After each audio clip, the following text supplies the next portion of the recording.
After watching the farewell with my father, I learned why he pretended not to cry.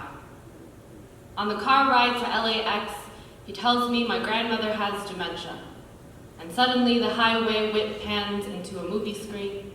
My father and I are sitting next to each other in the theater while Billy's mom says in surround sound, "Your nai is dying."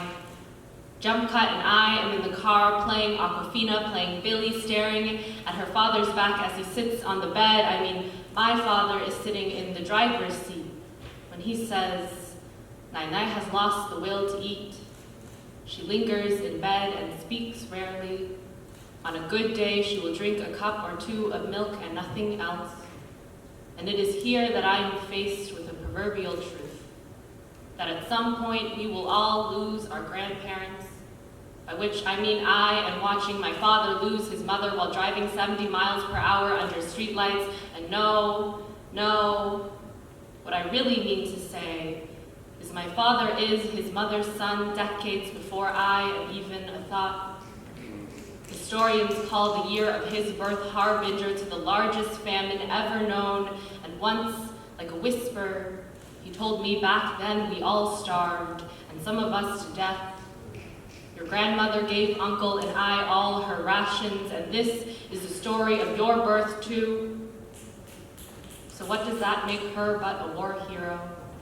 And what is this but the world committing a cardinal sin, that microscopic brain cells die and the son is forced to watch his mother starve again?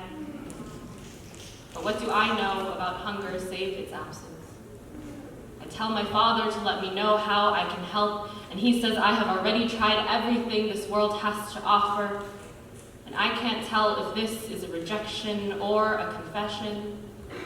And this must be why Billy's father starts drinking again.